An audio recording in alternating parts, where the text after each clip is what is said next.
안녕하세요, 여러분. 오늘 들려드릴 이야기는 바로 시어머니와 4명의 시누이가 저희 집에 쳐들어왔습니다. 남편 월급은 250만 원인데 7식구를 먹여 살리겠다네요. 입니다. 저는 그 길로 짐을 싸서 친정으로 가버렸고 그제야 시댁은 발칵 뒤집어졌습니다. 저는 올해 28, 서연이라고 합니다. 사람들은 이 나이를 한창 좋을 때라고 하지만 저는 어쩐지 늙어가는 기분이었습니다. 평범한 회사원으로 아침 9시에 출근해서 저녁 6시에 퇴근하는 마치 잘 짜인 프로그램처럼 반복되는 삶을 살고 있었죠. 눈에 띄게 예쁜 얼굴은 아니지만 단정한 외모에 안정적인 직장, 그리고 온순한 성격을 가졌습니다. 그래서인지 제 연애는 늘 순탄치 않았죠. 민준 씨를 만나기 전까지는요. 민준 씨는 저보다 2살 많은 거래처의 영업팀 팀장이었습니다. 그는 어른스럽고 차분한 말투에 선한 미소를 가졌지만 나중에야 알게 되었죠. 그 모든 것이 완벽한 위장술이었다는 것을요. 저희는 공동 프로젝트를 진행하며 알게 되었습니다. 그가 먼저 다가와 연락처를 물었고 그렇게 저희의 연락은 매일같이 쌓여갔습니다. 우리의 사랑은 자연스럽게 시작되었어요. 그는 사소한 것 하나까지 저를 챙겨주었습니다. 제가 추워하면 손을 꽉 잡아주고 기침을 하면 따뜻한 물 한 잔을 건네주었죠. 제가 야근할 때면 몇 시간이고 묵묵히 저를 기다려 주었습니다. 그는 자신의 가족 이야기를 들려주었습니다. 이천의 시골에서 고생만 하신 어머니와 아직 한창 공부할 나이인 4명의 여동생들 이야기였죠. 아버지는 일찍 돌아가셨고 어머니 박 여사님 혼자서 5남매를 힘들게 키우셨다고 했습니다. 저는 그의 가정 환경을 단 한 번도 부담스럽게 생각한 적이 없었습니다. 오히려 그를 향한 애틋함과 존경심이 더 커졌죠. 가족에게 효심이 깊고 책임감 있는 남자라면 분명 좋은 남편이 될 거라고 믿었습니다. 그가 저를 집에 처음 인사시키던 날, 저희는 시외버스를 타고 60km를 넘게 달려야 했습니다. 시골집은 크지 않았지만 꽤 아늑하고 깨끗했습니다. 그의 어머니 박 여사님은 환한 미소로 저를 맞아주셨죠. 제 손을 잡고는 눈이 참 맑아서 딱 봐도 야무지게 생겼다며 칭찬해 주셨습니다. 4명의 시누이들도 제 주위에 모여들었습니다. 첫째, 시누이 지아 22세는 말수가 적고 스마트폰만 들여다보는 듯 했습니다. 둘째, 미나 20세는 훨씬 쾌활해서 서울에서의 생활에 대해 이것저것 물어보았죠. 막내인 소희 19세와 예진 18세은 낯을 가리는지 어머니 뒤에 숨어 있기만 했습니다. 첫 인사는 화기애애한 분위기 속에서 진행되었습니다.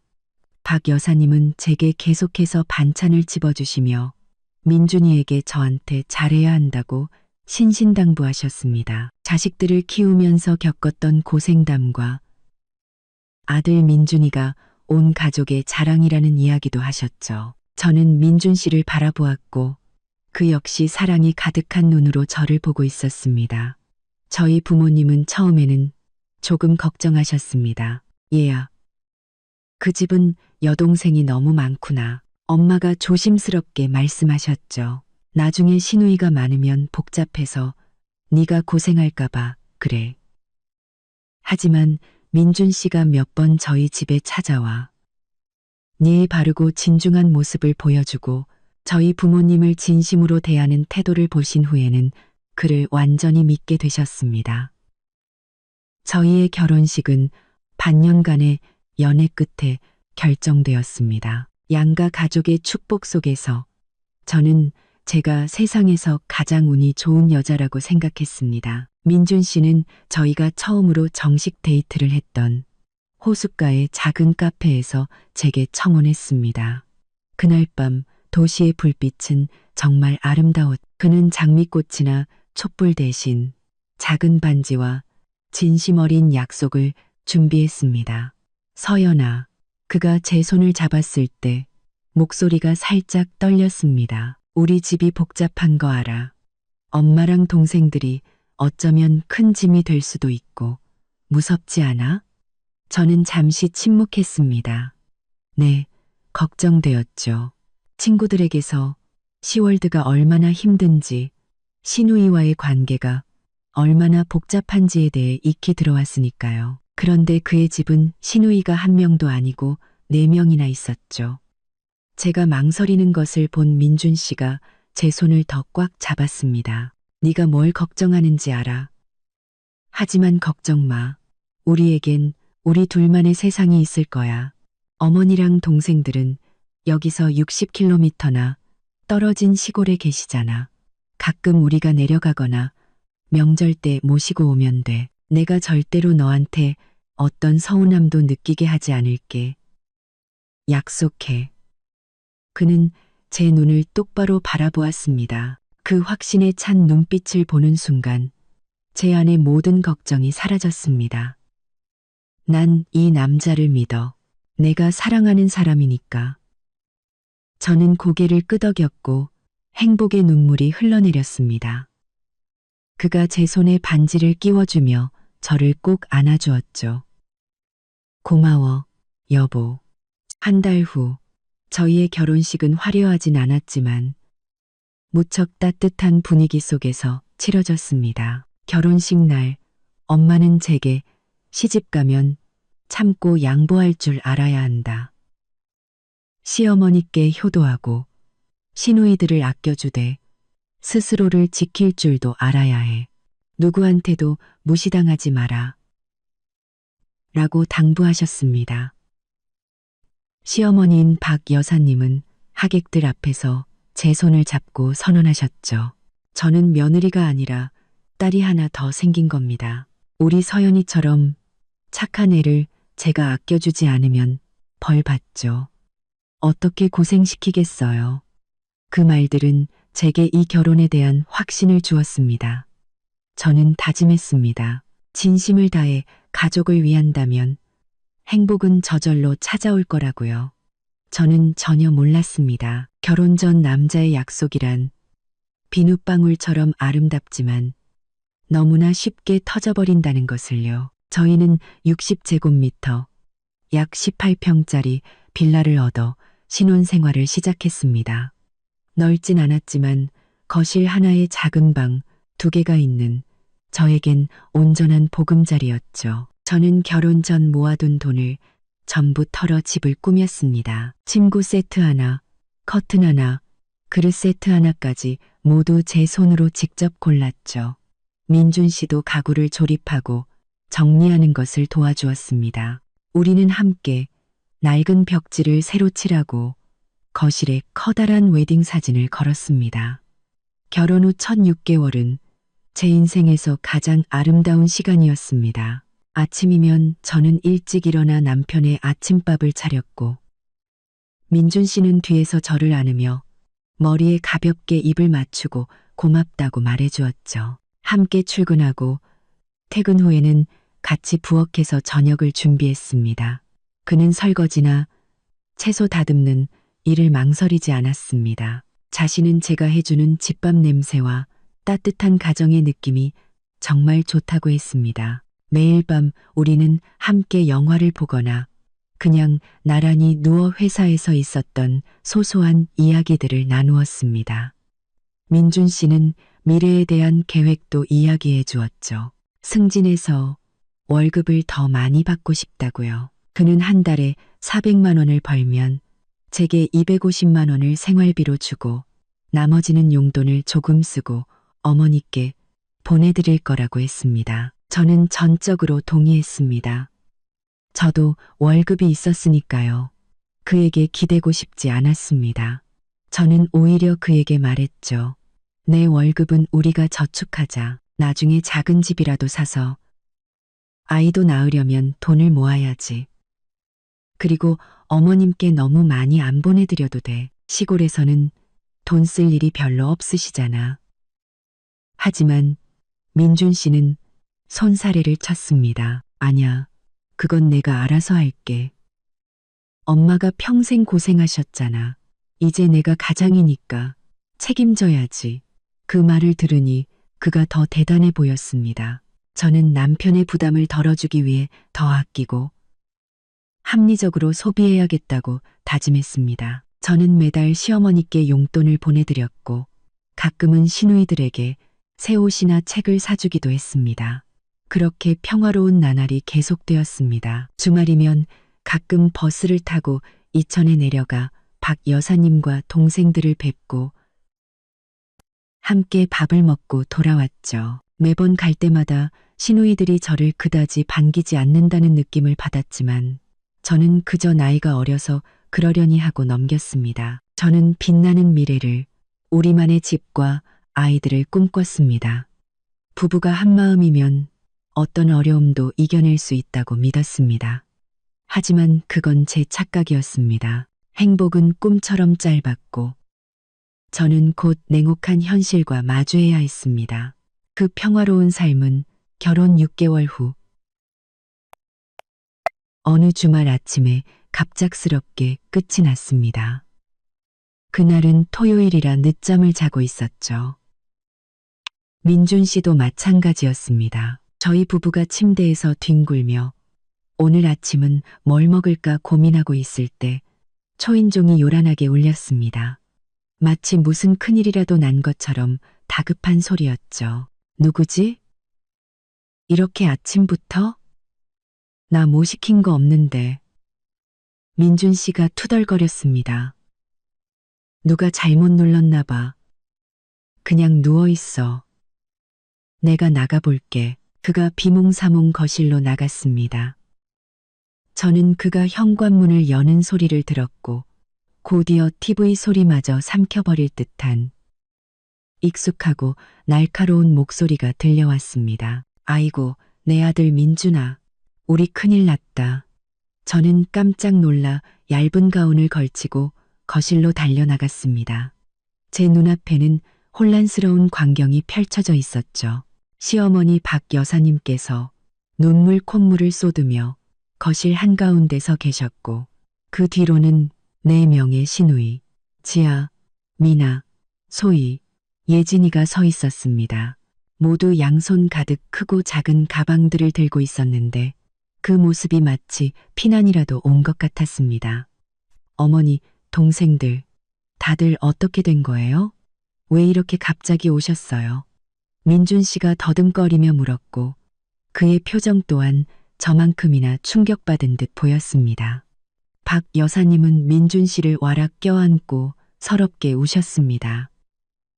아이고, 아들아, 이천집이 다 물에 잠겼다. 어젯밤에 홍수가 나서 우리 식구들 겨우 몸만 빠져나왔어. 물이 순식간에 차올라서 아무것도 못 챙겼다. 이제 갈 데가 없어서 아들 집으로 피신 온 거야. 우리 며느리는 괜찮으려나 모르겠네. 어머니는 그렇게 말씀하시며 바닥에 놓인 흠뻑 젖은 짐과 방들을 가리켰습니다. 4명의 시누이도 저마다 불평을 늘어놓기 시작했습니다. 지아는 새로 산 스마트폰이 물에 잠겼다며 투덜거렸고 미나는 시험 공부하던 책이 다 젖었다고 울상이었죠. 소희와 예진이는 멍한 얼굴로 배고프고 피곤하다고 칭얼댔습니다. 저는 그 자리에 얼어붙었습니다. 홍수라고? 뉴스에서는 아무 소식도 없었는데 하지만 그들의 처참한 몰골을 보니 차마 의심할 수가 없었습니다. 게다가 잠시 피신 온 거라고 했으니 며칠 뒤 물이 빠지면 다들 돌아가시겠지 하고 생각했습니다. 민준 씨는 정신을 차린 듯 했습니다. 그는 어머니의 등을 토닥이며 말했죠. 어머니, 그만 우세요. 다들 무사하시니 다행이죠. 사람만 무사하면 된 거예요. 일단 다들 들어오세요. 들어와서 얘기해요. 저도 서둘러 수건을 가져와 모두에게 건네고 따뜻한 물을 타드렸습니다. 어머니, 동생들, 이거라도 드시고 몸 좀 녹이세요. 다들 배고프시죠? 제가 뭐라도 빨리 차려드릴게요. 박 여사님은 물잔을 받아 단숨에 비우셨습니다. 그리고 저를 보며 고개를 끄덕이셨죠. 역시 우리 며느리가 야무지다니까. 얼른 동생들 먹을 것 좀 해줘라. 배고파서 쓰러지겠다. 순식간에 저의 18평짜리 보금자리는 비좁고 시끄러운 공간으로 변해버렸습니다. 그들 5명에 저희 부부까지 총 7명. 2사람을 위해 마련된 공간에 7명이 비집고 들어온 것입니다. 저는 거실 한가운데 어지럽게 널린 짐가방들과 피곤하지만 동시에 너무나 태연해 보이는 시어머니와 시누이들의 얼굴을 보며 불길한 예감에 휩싸였습니다. 제가 사랑하던 18평의 보금자리는 순식간에 난장판이 되어버렸습니다. 7명. 다시 말하지만 7명입니다. 제가 부랴부랴 5식구를 위해 라면을 끓이는 순간까지도 저는 이 현실을 믿을 수가 없었습니다. 가장 시급하고 난감한 문제는 잠자리였습니다. 저희 집은 방이 2개뿐이었죠. 저희 부부가 쓰는 안방과 제가 서재로 쓰던 작은 방. 작은 방에는 제가 야근할 때 가끔 쓰던 싱글 침대 하나가 겨우 들어가는 크기였습니다. 식사가 끝나자마자 민준 씨가 먼저 문제를 해결하려 나섰습니다. 서연아, 그가 저를 베란다로 불렀습니다. 목소리를 낮추며 말했죠. 상황이 이렇게 됐으니 우리 안방을 어머니께 내어드리는 게 어떨까? 연세도 있으시고 홍수 때문에 고생하셨으니 조용한 곳에서 쉬셔야지. 4명의 여동생들은 거실에 이불을 깔고 자라고 하고 저는 그를 바라보며 마음이 복잡해졌습니다. 안방은 저희 둘만의 공간이었고 제가 구석구석 애정을 담아 꾸민 곳이었습니다. 하지만 그가 내세운 이유는 너무나 합리적이었습니다. 어머니가 가장 어른이시니 제가 거절할 수는 없었죠. 네, 그렇게 해요. 그럼 우린 작은 방에서 자면 되겠네요. 아니, 민준 씨가 즉시 고개를 저었습니다. 그 방은 침대가 싱글이잖아. 우리 둘은 거실 소파에서 자고 작은 방은 미나 쓰라고 하자. 너도 봤잖아. 걔 지금 중요한 시험 앞두고 있잖아. 공부하려면 절대적으로 조용한 공간이 필요해. 저는 그 자리에 얼어붙었습니다. 뭐라고요? 우리가 소파에서 자요? 그럼 거실에서 자는 동생들이랑 다를 게 뭐예요? 그리고 우리 집 소파는 2사람이 눕기엔 너무 좁아요. 민준 씨가 미간을 찌푸렸습니다. 며칠만 참으면 되잖아. 물 빠지면 엄마랑 동생들 바로 내려갈 거야. 네가 아내고 형님인데 조금 희생하면 안 돼? 아니면 네가 미나랑 작은 방에서 자. 내가 소파에서 잘 테니. 저는 실망스러운 눈으로 그를 쳐다보았습니다. 결국 박 여사님은 안방을 차지하셨고 4명의 시누이들은 작은 방에 얇은 요를 하나 더 깔고 들어가게 되었습니다. 그리고 거실은 저희 부부의 차지가 되었죠. 저와 민준 씨는 소파 옆, 그들이 미처 치우지 않은 짐가방들, 바로 옆 바닥에 얇은 이불 한 장을 깔고 누웠습니다. 첫날 밤, 저는 거의 뜬 눈으로 밤을 새웠습니다. 민준 씨가 약속했던 둘만의 세상은 완전히 사라져버렸습니다. 차가운 바닥에 누워있으니 안방에서 들려오는 박 여사님의 천둥 같은 코골이 소리가 선명하게 들려왔습니다. 작은 방에서는 소희와 예진이가 밤늦게까지 스마트폰을 보며 킥킥대는 소리가, 미나가 계속해서 뒤척이며 책장을 넘기는 소리가 들렸습니다. 민준 씨는 제게 등을 돌리고 누워 이미 깊이 잠든 것 같았습니다. 하지만 저는 아니었죠. 제 사적인 공간이 무참히 침해당했다는 사실을 뼈저리게 느꼈습니다. 이 집은 제가 계약했고 집안의 대부분의 가구는 제가 산 것이었습니다. 하지만 지금 저는 바닥에 웅크리고 누워 갑자기 들이닥친 낯선 사람들에게 제 자리를 내어주고 있었습니다. 다음 날 아침, 저는 시끄러운 소리에 새벽 5시에 눈을 떴습니다. 박 여사님께서 일어나셔서 부엌을 돌아다니며 이것저것 지적하고 계셨죠. 4명의 시누이들은 여전히 죽은 듯이 자고 있었습니다. 거실은 전쟁터 같았습니다. 과자 봉지와 음료수 병이 여기저기 널브러져 있었죠. 서연이 일어났냐? 얼른 장봐와서 아침 차려라. 박 여사님은 저를 보자마자 당연하다는 듯이 마치 명령처럼 말씀하셨습니다. 넉넉하게 해. 우리 식구들 아침부터 잘 먹는다. 7명이야. 7명. 저는 무거운 몸을 이끌고 화장실로 갔다가 비명을 지를 뻔했습니다. 집의 유일한 화장실 또한 과부하 상태였죠. 수건과 속옷이 아무렇게나 걸려 있었고 제가 쓰던 치약과 클렌징 폼은 뚜껑이 열린 채 뒹굴고 있었습니다. 주말 이틀간의 혼란이 지나고 다시 출근을 시작했지만 차라리 회사에 있는 것이 집보다 덜 피곤했습니다. 이전에 제 아침은 따뜻한 커피 한 잔과 잔잔한 음악으로 시작되었습니다. 이제는 화장실 쟁탈전으로 시작되었죠. 7명의 화장실은 하나. 출근 시간을 맞춰야 하는 저는 항상 양보해야 하는 사람이었습니다. 새언니, 저 먼저 들어가면 안 돼요? 배가 너무 아파서요. 예진이가 스마트폰을 손에서 놓지 않은 채 말했습니다. 언니, 5분만 기다려줘요. 머리만 감고요. 안에서 소희의 목소리가 들려왔습니다.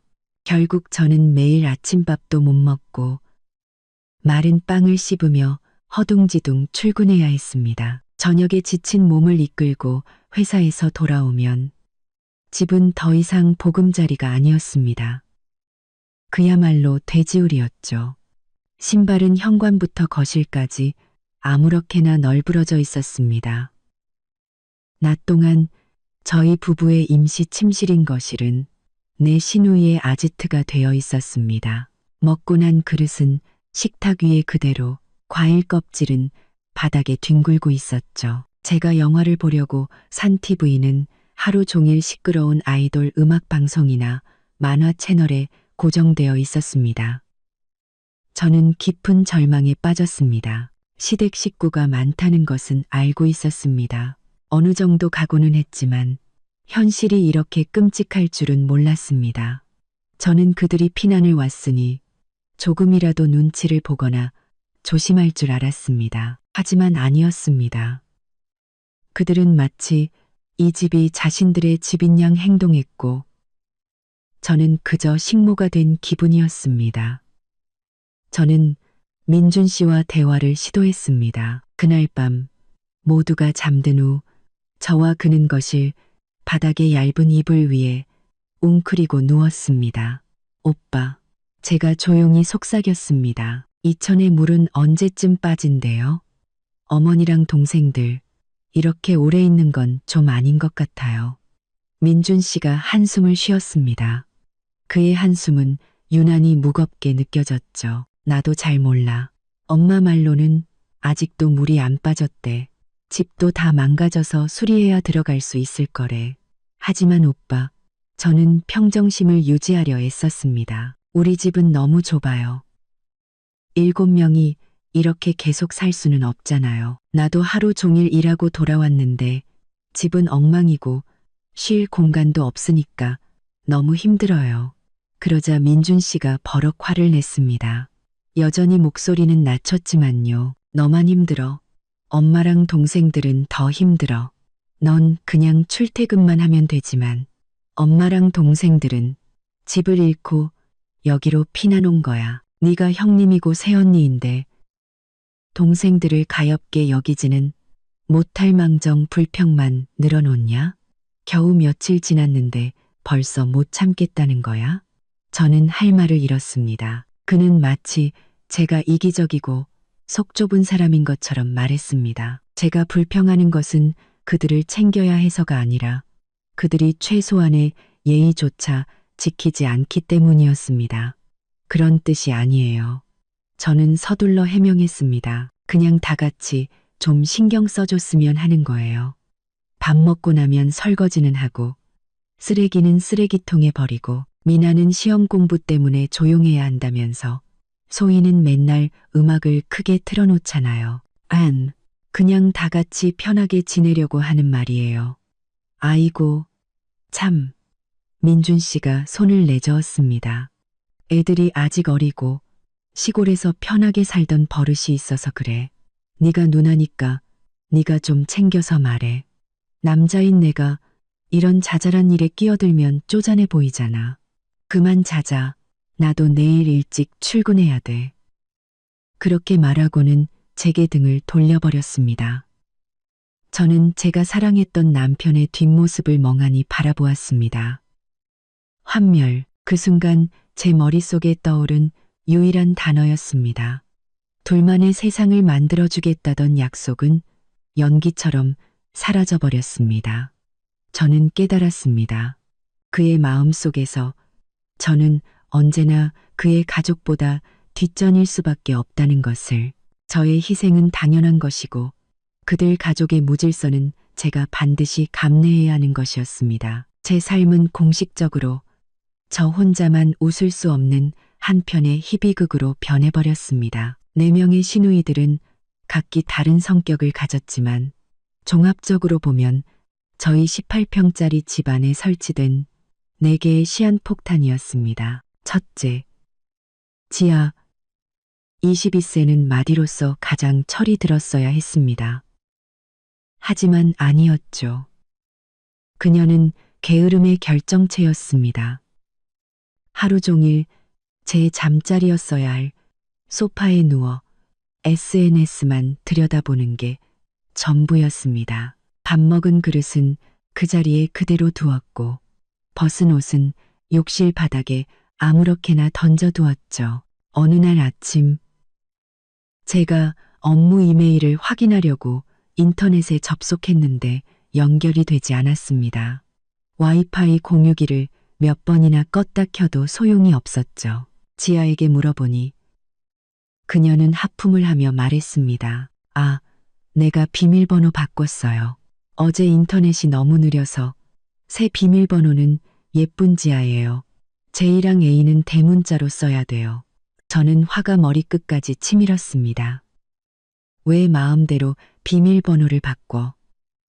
누구한테 물어보지도 않고 여기는 다 같이 쓰는 집이잖아. 지아는 입술을 삐죽였습니다. 새언니는 이미 아는 줄 알았죠. 근데 이 집 인터넷 요금제 못 써요? 너무 느려서 영상 보는데 계속 끊기네. 이번 달 요금 나오면 나한테 말해요. 내가 내줄 테니까. 그러고는 다시 스마트폰에 코를 박았습니다. 저는 그 자리에 멍하니 서 있을 수밖에 없었죠. 절정은 제가 새로 산 오피스룩 원피스를 지아가 입고 있는 것을 발견했을 때였습니다. 그녀는 제 앞에서 한 바퀴 빙 돌며 해맑게 말했습니다. 새언니 옷 예쁜 거 많네요. 친구 생일이라 잠깐 빌렸어요. 빌려가려면 나한테 먼저 물어봤어야지. 그리고 이건 내 출근복인데 어떻게 그걸 입고 놀러 갈 생각을 해? 그뿐만이 아니었습니다. 제가 선물 받아 몇 번 쓰지 않은 고가의 립스틱이 뭉툭하게 달아 있었습니다.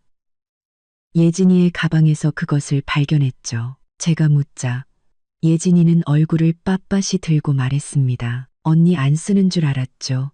새언니 물건이 곧 내 물건이지. 뭘 그렇게 쪼잔하게 굴어요? 시험을 준비하던 둘째 미나는 또 다른 극단이었습니다. 그녀는 절대적인 정숙을 요구했죠. 새벽 6시면 그녀의 알람이 시끄럽게 울려 퍼졌습니다. 하지만 저나 민준이가 거실, 즉 저희의 침실을 조금만 쿵쾅거리며 걸어도 그녀는 방문을 벌컥 열고 소리쳤습니다. 다들 조용히 좀 해줄 수 없어요? 저 공부하고 있잖아요. 반면 셋째, 소희 19세는 정반대였습니다. 한창 놀기 좋아할 나이인 그녀는 거의 매일 밤 친구들을 집으로 데려왔습니다. 그들은 거실에 모여 시끄럽게 음악을 틀고 음식을 먹고 새벽 한두 시까지 웃고 떠들었습니다. 그들은 바닥에 웅크리고 누워있는 저희 부부 옆을 아무렇지 않게 지나다녔죠. 저는 만성적인 수면 부족에 시달렸습니다. 민준 씨에게 이야기하자 그는 소희에게 한마디 했다가 오히려 딸의 투정에 시달려야 했습니다. 애가 시골에서 답답하게 살다가 서울 왔으니 좀 놀게도 친구들이 놀러 오는 게 뭐 대수라고 네가 막아? 막내 예진 18세은 대학 입시에 실패한 탓인지 성격이 극도로 까칠했습니다. 게으르기는 누구에게도 뒤지지 않았지만 요구사항은 제일 많았죠. 새언니, 오늘 점심은 흑당 버블티 먹고 싶어요. 새언니, 언니 노트북으로 게임 좀 해도 돼요? 새언니, 저 재킷 내가 입고 나가도 되죠? 물론 그녀 역시 제 화장품을 훔쳐 쓰는데 적극적인 공범이었습니다. 깨끗하고 향기로웠던 저의 보금자리는 이제 쓰레기장으로 변해버렸습니다. 내 시누이가 만들어낸 쓰레기와 남편의 침묵이라는 쓰레기로 가득 찼죠. 저는 제 집에서 미쳐버릴 것만 같았습니다. 만약 4명의 시누이들이 거친 파도였다면 시어머니 박 여사님은 그 폭풍의 눈이었습니다. 그녀는 소리치거나 물건을 부수지는 않았지만 모든 숨막히는 상황의 근원이었습니다. 이틀째부터 그녀는 태연하게 이 집의 안주인 행세를 하기 시작했습니다. 안방문을 열어놓고 다니는 것은 기본이었고 제가 퇴근 후 옷을 갈아입을 때도 아랑곳하지 않았습니다. 그 방은 원래 제 방이었고 제 옷장도 그곳에 있었으니까요. 제가 하는 모든 일은 그녀의 마음에 들지 않았습니다. 아침에 된장찌개를 끓이면 입술을 삐죽이며 말했죠. 아침부터 무슨 이런 맹탕을 먹냐. 아침은 든든하게 밥이나 빵을 먹어야지. 이렇게 끓이면 가스비만 아깝다. 점심에 제가 바빠서 집에 못 들어오고 저녁에 돌아와 밥을 하면 또 잔소리를 했습니다. 무슨 일을 하길래 해가 다 져서야 들어오냐. 여자가 집에서 밥하고 남편 챙길 줄 알아야지. 맨날 이렇게 밖으로 나돌면 남편 단속은 어떻게 하려고. 저는 설명하려 애썼습니다. 어머니, 회사 규정상 어쩔 수 없어요. 저도 일을 해야 우리 식구 생활비를 보탤 수 있잖아요. 그러자 박 여사님은 눈을 부릅떴습니다. 어머, 얘 좀 봐라. 그 말은 지금 우리 모녀가 너한테 얹혀 산다는 뜻이냐? 어디서 생색이야? 우리 아들 민준이가 벌어서 너한테 돈 주잖아. 그럼 네가 시댁 식구들 챙기는 건 당연한 며느리 도리지. 저는 말문이 막혔습니다.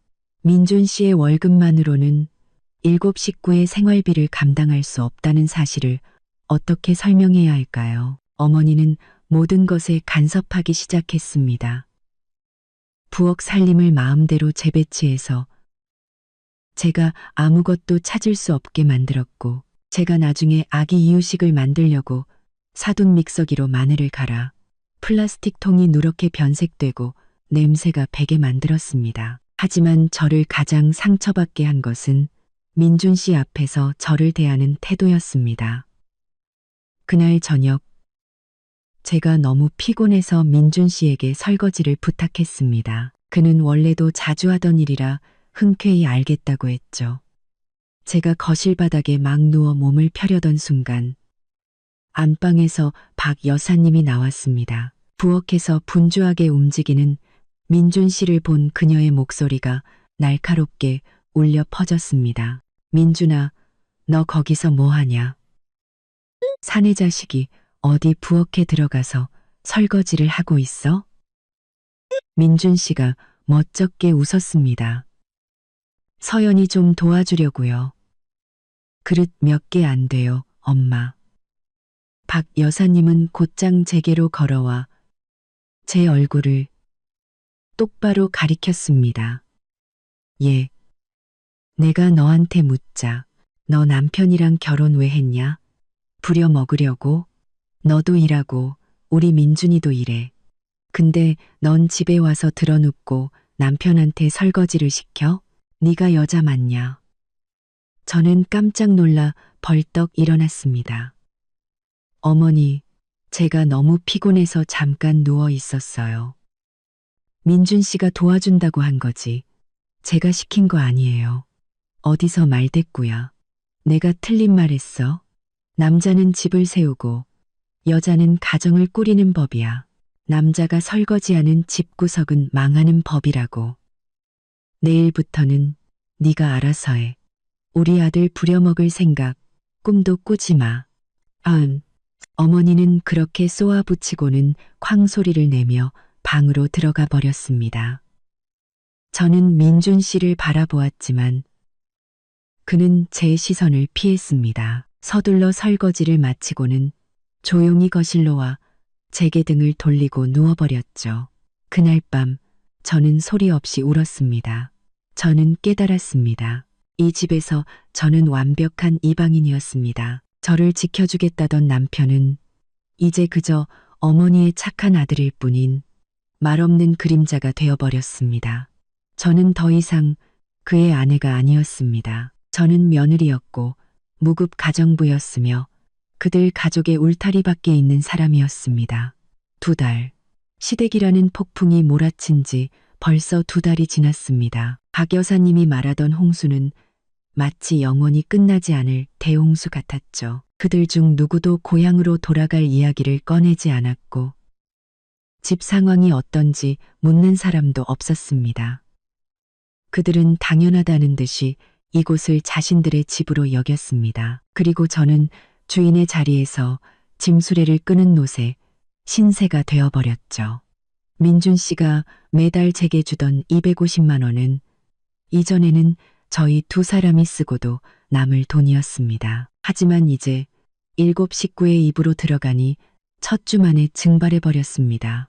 박 여사님은 입맛이 까다로우셨죠. 아침에는 꼭 고기 반찬이나 든든한 밥상을 요구했고 저녁에는 맛있는 생선이나 큰 새우를 사오라고 했습니다. 홍수 때문에 시골에서 고생했으니 아들 내외가 몸보신을 시켜줘야 한다고 말했습니다. 한창 클 나이인 4명의 시누이들은 먹성도 대단했습니다. 새끼 식사는 물론 하루 종일 간식을 입에 달고 살았죠. 버블티, 떡볶이, 과자, 수입 과일까지 식비는 5배로 불어났습니다. 전기세와 수도세도 마찬가지였습니다. 7명이 하나의 화장실을 쓰니 씻는 횟수도 엄청났죠. 지아와 소희는 머리 한 번 감는데 1시간씩 물을 틀어놓았습니다. 박 여사님 방의 에어컨은 제가 쓰던 안방의 에어컨은 서울 날씨가 덥다며 24시간 내내 켜져 있었습니다. 이번 달 관리비 고지서를 받아들고 저는 눈앞이 캄캄해졌습니다. 그뿐만이 아니었습니다. 지아는 와이파이 비밀번호를 바꾼 것에 그치지 않고 온라인 쇼핑몰 라이브 방송을 해야 한다며 멋대로 최고 속도 요금제로 업그레이드했습니다. 물론 그 요금 청구서는 제 이메일로 날아왔죠. 저는 민준 씨에게 이야기하려 했었습니다. 오빠, 이번 달 생활비가 부족해요. 돈 좀 더 줘요. 민준 씨가 미간을 찌푸렸습니다. 또 다 썼어? 뭘 그렇게 빨리 써? 엄마랑 동생들 피난와 있는 상황인데 우리 좀 아껴 쓰면 안 돼? 저는 쓴웃음을 지었습니다. 아껴 쓰자고? 오빠가 생각하는 절약과 어머니가 생각하는 몸보신이 얼마나 다른지 어떻게 설명해야 할까요? 내가 쓴 돈은 하나도 없어. 저는 지쳐버렸습니다. 7명 식비, 전기세, 수도세, 인터넷 요금, 관리비. 내가 돈을 만들어낼 수는 없잖아. 민준 씨가 버럭 소리쳤습니다. 알았어. 알았다고. 나도 지금 돈 없어. 너 모아둔 돈 있잖아. 일단 그걸로 먼저 쓰고 나중에 내가 갚을게. 그는 너무나 태연하게 그 말을 내뱉었습니다. 그리고 저는 마치 몽유병 환자처럼 정말 그렇게 했습니다. 저는 제 적금 통장을 해지했습니다. 그 돈은 제가 결혼 전 몇 년간 악착같이 일해서 모은 돈이었습니다. 우리 부부가 작은 집을 사고 아이를 낳기 위해 모은 돈이었죠. 처음 돈을 인출할 때 저는 다짐했습니다. 이번 한 번뿐이야. 하지만 두 번째, 세 번째가 이어졌습니다. 저는 제 돈으로 예진이가 제 것을 다 쓰고 버린 클렌징 폼을 새로 샀습니다. 저는 제 돈으로 소희가 제 외출복을 찢어놓고 싼 건 줄 알았어요.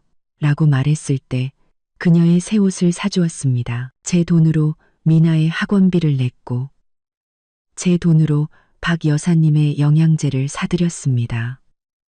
통장 잔액이 줄어드는 알림 문자를 받을 때마다 제 가슴은 무너져 내렸습니다. 통장 잔액이 줄어드는 알림 문자를 받을 때마다 제 돈으로 저는 제 피땀 어린 돈으로 제 가족이 아닌 사람들을 먹여 살리고 있었습니다. 저의 희생을 당연하게 여기는 가족을요. 그리고 제 남편은 그저 침묵하고 받아들이고 심지어 제가 그렇게 하도록 부추기고 있었습니다. 경제적 부담이 저를 짓누르고 있었지만 어쩌면 그보다 더 무서운 짐이 저를 기다리고 있었는지도 모릅니다. 사람의 인내심에는 한계가 있지만 남편과 그의 가족들은 제 한계가 어디까지인지 시험하려는 것 같았습니다. 그리고 저는 피로와 절망 속에서 제가 겪고 있는 모든 것보다 더 잔인한 진실을 우연히 발견하게 되었습니다. 그날도 저는 온 가족의 빨래를 하고 있었습니다. 제가 산 12kg짜리 세탁기는 이제 하루에 2번씩 풀가동되어야 했죠. 민준 씨의 정장 바지에서 빨랫감을 꺼내는데 그의 주머니에서 작은 종이 뭉치가 떨어졌습니다. 낡은 카드 지갑이었습니다. 그가 급하게 나오느라 바지 주머니에 넣어둔 것을 잊은 모양이었습니다. 저는 남의 물건을 훔쳐보는 취미는 없었지만 혹시 중요한 신분증이라도 있을까 싶어 지갑을 열어보았습니다. 그를 위해 챙겨주려던 것이었죠. 그때 4번 접힌 종이 한 장이 제 눈에 들어왔습니다. 그것은 급여 명세서였습니다. 민준 씨 회사의 가장 최근 달의 것이었죠. 저는 숫자를 훑어보다가 제 눈을 비볐습니다. 몇 번이고 다시 읽었습니다. 기본급, 수당, 상여금, 총 실수령액 250만 원. 저는 그 자리에 얼어붙었고 귀가 멍멍해졌습니다. 250만 원. 그는 제게 400만 원을 번다고 했습니다. 제게 250만 원을 주고 자신은 150만 원을 용돈으로 쓰고 집에 보내드린다고 했습니다. 결국 그가 제게 매달 주던 250만 원이 그의 수입 전부였던 것입니다. 그는 저를 속였습니다. 입안이 바싹 마르며 쓴맛이 느껴졌지만 악몽은 거기서 끝나지 않았습니다. 급여 명세서 옆에는 은행 계좌이체 확인증이 있었습니다. 얇은 종이 한 장이었지만 그 무게는 천금만금보다 무거웠습니다. 수취인 박순자. 금액 100만 원. 내용: 아들이 엄마께. 종이가 제 손에서 떨어졌습니다. 저는 세탁기를 붙잡고서야 겨우 서 있을 수 있었습니다. 제 머릿속의 모든 것이 산산조각 났습니다. 그는 250만 원을 벌었습니다. 그는 제게 250만 원을 주었고 그의 어머니에게는 100만 원을 보냈습니다. 그렇다면 그가 어머니께 보낸 100만 원은 어디서 난 돈일까요? 답은 너무나 명백하게 마치 뺨을 때리는 것처럼 분명하게 떠올랐습니다. 그는 빚을 내고 있었습니다. 그는 매달 100만 원씩 카드론을 받아 가족에게 보내며 효자 아들 노릇을 하고 있었던 것입니다. 그는 제게 월급을 속였습니다. 그는 7 식구의 모든 경제적 부담을 제가 결혼 전 모아둔 돈에 떠넘겼습니다. 그러면서 자신은 남편이라는 이름으로 제 돈을 빨아먹고 빚으로 어머니와 여동생들에게 좋은 이미지를 쌓고 있었던 것입니다. 그는 저를 돈 나오는 기계로 소처럼 일하는 존재로 만들었습니다. 그와 그의 가족은 모두 사기꾼, 기생충 무리였습니다. 저는 차가운 욕실 바닥에 주저앉았습니다. 울음이 나오지 않았습니다. 눈물은 이미 오래전에 말라버렸죠. 이번에는 제 안에 오직 분노만이 남았습니다. 폭발 직전까지 들끓는 분노. 그리고 그 폭발은 곧 일어날 것이었습니다. 저는 2장의 종이를 조심스럽게 접어 제 주머니에 넣었습니다. 저녁이 되기를 기다렸죠. 저는 평소처럼 저녁 식사를 준비했습니다. 저녁게 2장이었기, 저녁게, 저녁게, 저녁게. 저는 2장의 종이를 저는 여전히 박 여사님이 요구하신 반찬들이었고 여전히 7명분의 식사였습니다. 설거지를 하고 부엌을 청소했습니다. 그러니 저는 무서울 정도로 침묵하며 모든 일을 해냈습니다. 4명의 시누이들은 여전히 시장처럼 시끄러웠고 박 여사님은 오늘 생선구이가 조금 짰다고 타박했습니다. 민준 씨는 여전히 밥을 먹고 TV를 보며 곧 자신에게 닥쳐올 폭풍을 전혀 눈치채지 못하고 있었습니다. 모두가 제자리로 돌아간 후 박 여사님은 안방으로 4명의 시누이들은 작은 방으로 들어갔습니다. 저와 민준 씨가 거실 바닥에 이불을 깔 준비를 할 때 제가 일어섰습니다. 오빠, 베란다로 나와. 할 얘기 있어. 민준 씨는 제 단호한 말투에 놀란 듯 했습니다. 그가 투덜거렸습니다. 무슨 할 말이 있는데 여기서 해. 밖은 목이 많아. 베란다로 나오라고 했어. 저는 더 이상 참을성 없는 목소리로 반복했습니다. 무언가 이상함을 느꼈는지 민준 씨는 조용히 저를 따라 나섰습니다. 저희 집에서 유일하게 제 숨통을 틔워주던 작은 베란다. 저는 유리문을 닫았습니다. 그리고 돌려 말하지 않았습니다. 저는 주머니에서 2장의 종이, 급여명 세서와 계좌이체 확인증을 꺼냈습니다. 그리고 그의 얼굴 앞에 내밀었습니다. 설명해봐. 민준 씨는 2장의 종이를 보고 얼굴색이 변했습니다. 그의 얼굴은 창백해졌다가 이내 붉어졌죠. 그가 저를 보며 더듬거렸습니다. 너 내 지갑 뒤졌어? 뒤지지 않았어. 저는 그의 눈을 똑바로 쳐다보았습니다. 처음으로 저는 나라고 말했습니다. 내가 오빠 빨래할 때 바지 주머니에서 떨어졌어.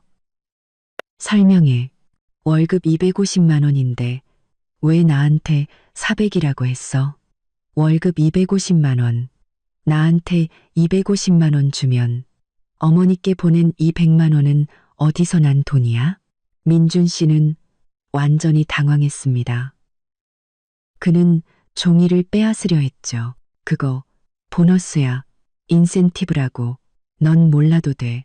무슨 보너스가 매달 정확히 100만 원이야. 저는 비웃었습니다. 빚냈지? 엄마한테 효도하려고 빚내서 돈 보내고 나는 내 적금 깨서 당신 네 식구들 전부 먹여 살리게 하고 당신 나한테 거짓말했어. 저희의 대화는 점점 언성이 높아졌습니다. 민준 씨는 더 이상 부인할 수 없게 되자 공격으로 방어 태세를 전환했습니다. 그래, 거짓말했다. 그가 소리쳤습니다. 나 250만 원밖에 못 벌어. 엄마랑 동생들 챙겨주려고 빚내야 했다고. 이제 만족하냐? 뭘 더 원하는데? 내가 뭘 원하냐고? 제 머리로 피가 쏠리는 기분이었습니다. 나는 공평함을 원해. 왜 나를 속였어? 왜 내가 모르는 빚을 멋대로 졌어? 왜 내가 내 피 같은 돈으로 당신 가족 전부를 먹여 살려야 하냐고. 그게 내 가족이니까. 민준 씨가 제 목소리를 덮을 만큼 더 크게 소리쳤습니다. 나는 장남이고 가장이야. 엄마랑 동생들은 내가 책임져야 해. 너는 내 아내니까 나랑 같이 그 짐을 나눠줘야 할 의무가 있어. 나눠지는 건 거짓말이 아니야. 나눠지는 건 내가 모든 걸 짊어지게 하고, 당신은 빚내서 좋은 아들 노릇하는 게 아니라고. 저희의 싸움 소리가 너무 컸던 탓인지 안방 문이 벌컥 열렸습니다. 박 여사님이 잔뜩 화가 난 얼굴로 걸어 나왔고, 4명의 시누이들도 작은 방에서 호기심 가득한 얼굴로 고개를 내밀었습니다. 밤중에 이게 무슨 소라냐? 옆집에서 다 듣겠다. 민준 씨는 마치 괴롭힘 당한 아이처럼 즉시 어머니 뒤로 달려가 숨었습니다. 엄마, 서연이 좀 봐. 나한테 소리 지르고 엄마한테 돈 보내는 거 가지고 뭐라고 해.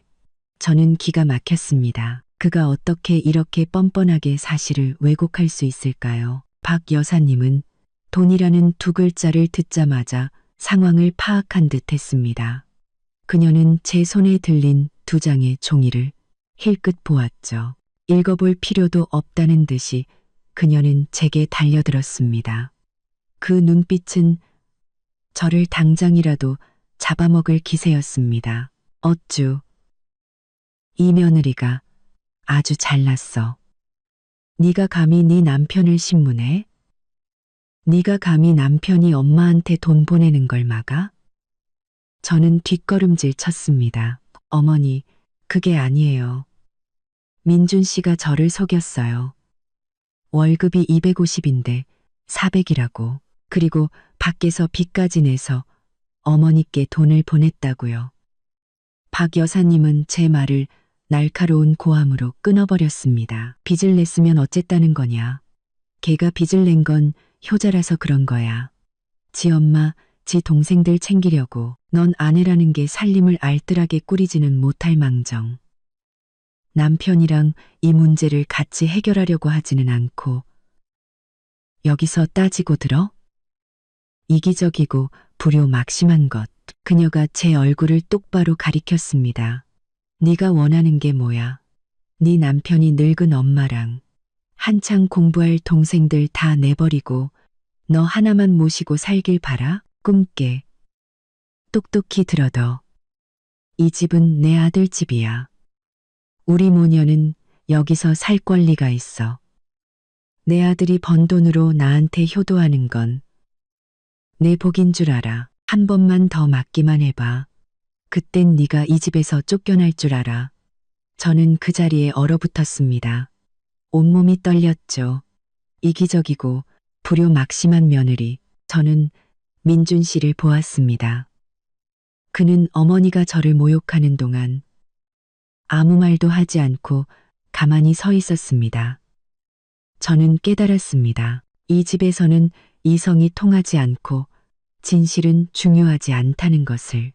오직 맹목적인 효심과 그들의 이기심만이 진리였습니다.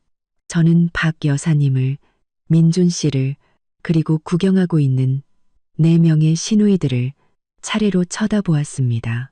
그리고 미친 사람처럼 웃기 시작했습니다. 그 격렬한 대질 신문이 있은 후 몇 주 동안 집안은 지옥보다 더 숨막히는 침묵에 잠겼습니다. 저와 민준 씨는 한마디도 하지 않았습니다. 여전히 거실 바닥에 나란히 누웠지만 우리 사이에는 차가운 공간만이 존재했죠. 승리를 거둔 그의 가족들은 더욱 기고만장해졌습니다. 박 여사님은 저를 대놓고 하녀처럼 부려먹었고 4명의 시누이들은 오빠와 엄마가 항상 자신들의 편이라는 것을 알았기에 더욱 제멋대로 굴었습니다. 저는 그림자처럼 살았습니다. 묵묵히 출근하고 묵묵히 퇴근하고 묵묵히 제 적금을 깨서 이 지옥 같은 생활을 유지했습니다. 더 이상 싸울 기력도 없었죠. 저는 그저 모든 것을 끝낼 마지막 계기를 기다리고 있었습니다. 그날은 제 생일이었습니다. 29번째 생일. 저는 아무에게도 말하지 않았고 아무것도 기대하지 않았습니다. 축하받는 법을 잊어버린 지 오래였으니까요. 그런데 놀라운 일이 일어났습니다. 그날 아침 제가 화장실에서 서둘러 출근 준비를 하고 있을 때 민준 씨가 조용히 들어와 문을 닫았습니다. 그가 속삭였죠. 오늘 내 생일인 거 기억해. 저는 영혼 없는 눈으로 그를 올려다보았습니다. 그는 죄책감이 드는 듯한 표정이었습니다. 그는 그동안 내가 잘못했다는 거 알아. 오늘 저녁 7시에 우리 예전에 가던 그 카페에서 만나자. 우리 자주 가던 곳 있잖아. 엄마한테는 말하지 말고. 내가 깜짝 선물을 준비했어. 지난번 일에 대한 사과라고 생각해줘. 작디작은 희망의 불씨 하나가 차가운 잿더미 속에서 갑자기 피어나는 것 같았습니다. 우리가 자주 가던 카페, 그가 제게 청혼했던 곳, 둘만의 세상을 약속했던 그곳. 혹시 그가 잘못을 깨달은 걸까? 혹시 아직 나를 사랑하는 걸까? 혹시 이 결혼 생활을 구하고 싶은 걸까? 여자의 약한 마음이란 늘 그렇게 희미한 희망에 기대게 마련입니다. 그날 하루 종일 저는 회사에서 일에 집중할 수가 없었습니다. 희망과 두려움이 교차했죠. 또다시 속게 될까봐 두려웠습니다. 하지만 사랑받고 싶다는, 이 혼란에서 벗어나고 싶다는 갈망이 더 컸습니다. 저는 그에게, 그리고 제 자신에게 마지막 기회를 주기로 결심했습니다. 퇴근 후 저는 집으로 가지 않았습니다. 가게에 들러 남은 월급으로 새 원피스를 한 벌 샀고 미용실에 가서 머리를 감고 가볍게 화장을 했습니다. 우리가 처음 데이트하던 날처럼 예쁘게 보이고 싶었습니다. 정확히 저녁 7시 저는 카페에 도착했습니다. 여전히 창가, 호수가 보이는 그 자리였죠. 저는 주스 한 잔을 시키고 쿵쾅거리는 심장을 진정시키려 애썼습니다. 그의 깜짝 선물을 초조하게 기다렸죠. 7시 30분. 그에게 문자를 보냈습니다. 나 도착했어. 답장이 없었습니다. 8시. 그에게 전화를 걸었습니다. 신호음이 몇 번 울리다 끊겼습니다. 오는 중이겠지. 서프라이즈 준비하느라 바쁜가 봐. 저는 그렇게 스스로를 위로했습니다. 8시 30분.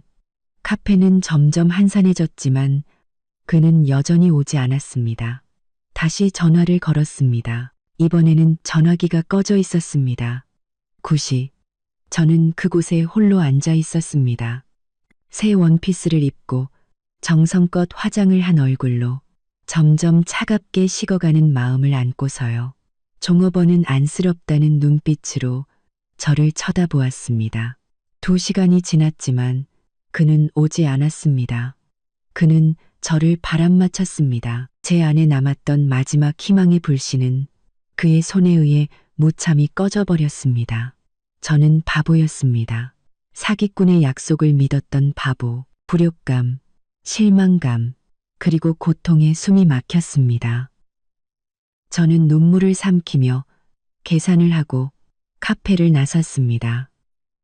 저는 비틀거리며 집으로 걸어갔습니다. 어디로 가는지도 몰랐습니다. 제가 돌아가고 있는 곳이 집이 아니라 무덤이라는 것만 알았죠. 그리고 오늘 저는 제 손으로 이 결혼 생활을 묻어버릴 것이었습니다. 저는 무거운 발걸음을 이끌고 집으로 돌아왔습니다. 예쁜 원피스와 화장은 이제 우스꽝스러운 광대노름처럼 느껴졌죠. 돌아오는 내내 저는 더 이상 울지 않았습니다. 마음은 텅 비었고 얼음장처럼 차가웠습니다. 마음이 죽어버린 것입니다. 열쇠를 꽂고 문을 열었습니다. 문이 열리자마자 제 귀를 때린 것은 침묵이 아니었습니다. 시끄러운 웃음소리, 고함치는 소리, 그리고 화투패가 바닥에 내리쳐지는 소리였습니다. 저는 멍하니 안으로 들어섰습니다. 눈앞에 펼쳐진 광경은 제가 상상했던 어떤 악몽보다도 끔찍했습니다. 저와 민준 씨가 매일 밤 잠을 자던 거실은 이제 미니 도박장으로 변해 있었습니다. 시어머니 박 여사님께서 상석에 떡하니 앉아 계셨고 그 주위에는 술에 취해 얼굴이 벌개진 낯선 남자 3명이 둘러앉아 있었습니다. 담배 연기는 자욱했고 그들은 고스톱을 치고 있었습니다. 화투패는 저희 부부의 이불이 아직 던져져 있는 그 바닥에 어지럽게 흩어져 있었죠. 굿땡, 굿땡이다. 하하, 돈 내놔, 돈. 박 여사님은 날카로운 목소리로 소리치며 웃었습니다. 담배 연기가 코를 찔러 저는 기침을 터뜨렸습니다. 제 기침 소리에 마침내 그들이 저를 주목했습니다. 박 여사님은 고개를 들어 저를 보더니 조금도 당황하지 않고 오히려 입술을 삐죽였습니다. 당황하지 않고 오히려 입술을 삐죽였습니다. 어디 갔다가 이제 기어들어와? 꼴은 또 왜 저래? 광대냐? 낯선 남자 한 명이 제 머리부터 발끝까지 훑어보며 탐욕스러운 눈빛을 보냈습니다. 어머니, 며느리예요? 몸매 좋은데 우리한테도 소개 좀 시켜줘요. 박 여사님은 손을 내저었습니다. 아이고, 며느리는 무슨. 신경 쓰지 말고 계속해요. 계속해. 저는 할 말을 잃었습니다. 민준 씨가 전화를 끈 이유가 이것이었군요. 그가 저를 위해 준비한 깜짝 선물이 바로 이것이었군요. 저는 비틀거리며 식탁 쪽으로 걸어갔고 그리고 그것을 보았습니다. 식탁 위에는 생일 케이크가 있었습니다. 하지만 온전한 모습이 아니었죠. 싸구려 생크림 케이크는 난도질 당한 채 아무렇게나 놓여 있었고 반쯤 타담한 초 몇 개가 빗돌게 꽂혀 있었습니다. 크림은 식탁 위에 잔뜩 묻어 있었죠. 그 옆에는 다 쓴 종이 접시들이 널브러져 있었습니다. 4명의 시누이들은 소파에 옹기종기 모여 앉아 케이크를 먹으며 스마트폰을 보고 있었습니다. 제가 온 것을 보고도 고개만 한번 들었다가 다시 숙일 뿐이었습니다. 제가 마치 투명 인간인 것처럼요. 분노가 목구멍까지 차올랐습니다. 저는 케이크를 가리켰습니다. 이게 다 뭐야? 이 케이크 누가 샀어? 한창 놀기 좋아하는 소희가 크림 묻은 손가락을 빨며 대답했습니다. 아, 민준이 오빠가 샀어요. 오늘 새언니 생일이라는데 언니가 어디 갔는지 안 오잖아요. 우리끼리 기다리다 그냥 먼저 먹었어요. 먼저 먹었다. 그들은 너무나 태연하게 그 말을 했습니다. 하지만 그게 최악은 아니었습니다. 저는 박 여사님이 머무는 안방 쪽을 힐끗 보았습니다. 문은 활짝 열려 있었고 제 옷장도 열려 있었습니다. 제 복과 통도 열려 있었습니다. 그리고 제 화장대가 보였죠. 제가 아끼던 고가의 화장품을 놓아두던 곳. 제가 1년치 보너스를 털어 겨우 산 그 화장품들이 이제는 쑥대밭이 되어 있었습니다. 파우더 팩트는 깨져 있었고 파운데이션은 뚜껑이 열린 채 거울에 문대져 있었습니다. 그리고 저의 한정판 립스틱은 2동강 나 있었습니다. 저는 방으로 뛰어들어갔습니다. 박 여사님과 친척으로 보이는 낯선 아주머니 한 분이 거울 앞에 서 있었습니다. 그 아주머니는 부러진 제 립스틱으로 박 여사님의 창백한 얼굴에 칠을 하고 있었죠. 순자 씨, 이 립스틱 색깔 진짜 예쁘다. 아주머니가 감탄했습니다. 박도내탕 감탄했습니다. 비싼 건 다르네. 나 이거 좀 빌려줘. 내일 우리 집에 결혼식 있는데 내가 제일 예뻐야지. 박 여사님이 웃었습니다. 마음대로 써. 마음대로 써. 마음대로 써. 우리 며느리 거지 남의 것도 아닌데. 걔 돈 많아. 맨날 사재 끼잖아. 다 쓰면 또 새 거 사겠지. 예진아, 저기 파운데이션 좀 이모한테 갖다 드려라. 얼굴 하얗게 칠하게. 막내 예진이는 신이 나서 달려와 제 파운데이션 병을 들고 아주머니 손에 콸콸 쏟아부었습니다. 얼굴 하얗게 칠하게 단게 콸콸 쏟아부었습니다. 저는 제 재산이 공공연하게 파괴되는 것을 지켜보고 있었습니다. 제 몸은 두려움이 아니라 분노로 떨리고 있었죠. 어머니, 지금 뭐 하시는 거예요? 저는 소리쳤습니다. 처음으로 그녀의 얼굴에 대고 소리를 질렀죠. 온 집안이 갑자기 조용해졌습니다. 4명의 시누이들은 깜짝 놀랐고 낯선 남자 셋은 하던 게임을 멈췄습니다. 박 여사님과 그 친척 아주머니가 획 돌아보았습니다. 박 여사님이 눈을 부릅떴습니다. 네가 감히 나한테 소리를 질러. 며느리라는 게 어디서 버릇없이. 제가 묻잖아요. 제 물건에 지금 뭐 하시는 거냐고요. 저는 화장품 더미를 가리켰습니다. 누가 허락도 없이 제 물건에 손대랬어요. 내가 썼다. 어쩔래. 박 여사님도 목에 핏대를 세웠습니다. 나는 내 시어머니고 너는 내 며느리야. 내 물건이 곧 내 물건이지. 내가 내 물건으로 내 이모 결혼식 가게 꾸며주는 건 내 복인 줄 알아. 이 버릇없는 거사. 그녀는 제게 달려들어 뺨을 때리려고 손을 치켜들었습니다. 저는 피하지 않았습니다. 저는 가만히 서서 그녀를 똑바로 쳐다보았습니다. 하지만 그 손찌검은 내려오지 않았습니다. 바로 그때 민준 씨가 돌아왔습니다. 그는 술 냄새를 풍기며 집 안으로 들어섰습니다. 그는 도박판을 보았고 저와 어머니가 대치하고 있는 것을 보았고 화장대의 난장판을 보았습니다. 무슨 일이야? 그가 혀 꼬부라진 소리로 물었습니다. 박 여사님은 마치 전문 배우처럼 즉시 태도를 바꿨습니다. 그녀는 뒤로 물러나 침대에 주저앉아 울고 불고 난리를 치기 시작했습니다. 민준아, 와서 내 마누라 좀 봐라. 내가 내 이모 결혼식 간다고 화장품 좀 빌려 썼다고. 얘가 집에 오자마자 난리를 치잖아. 나더러 도둑년이라고 욕하고 나를 때리려고까지 했다고. 아이고 세상에, 내가 무슨 업보를 지었길래 이런 며느리를 들였을까. 4명의 시누이들도 즉시 거들고 나섰습니다. 맞아요. 오빠, 새언니 집에 오자마자 인상 쓰고 난리였어요. 우리가 생일 케이크 좀 먹었다고 그것도 욕했어요. 엄마한테 소리 지르는 거 제가 똑똑히 봤어요.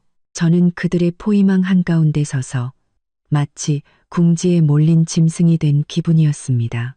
저는 민준 씨를 보았습니다. 이 남자, 제 남편이 무슨 말을 할지 보고 싶었습니다. 그는 비틀거리며 제게 다가왔습니다. 그는 저를 보지 않았죠. 그는 엉망이 된 생일 케이크와 박살난 화장품들을 번갈아 보았습니다. 너 왜 그래? 그가 버럭 소리쳤습니다. 오늘 내 생일인데 왜 집에 안 있었어? 어디 갔다가 이제야 기어들어와. 저는 눈물보다 더 쓴 웃음을 터뜨렸습니다. 내가 어디 갔냐고?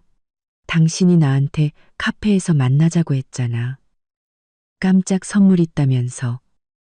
내가 당신을 2시간이나 기다렸어. 2시간 동안 전화도 안 받고 전화기는 꺼놓고 당신이 나한테 어디 갔냐고 물어? 민준 씨는 잠시 멈칫했습니다. 그가 머리를 극적이며 기억을 더듬었습니다. 아, 카페. 내가 바빴어. 이모부님들 모셔다 드리느라 엄마가 급한 일 있다고 전화해서 까먹었네. 집에 와서 네 생일 파티 해주려고 했는데. 파티. 저는 도박판을 가리켰습니다. 이런 식으로 당신 어머니가 낯선 사람들 집에 끌어들여서 도박판 벌이는 걸로? 당신 동생들이 내 케이크를 거지처럼 먹어치우는 걸로? 저는 박살난 화장품 더미를 가리켰습니다. 아니면 이런 식으로? 당신 어머니가 내 물건 다 부숴서 남들한테 나눠주는 걸로?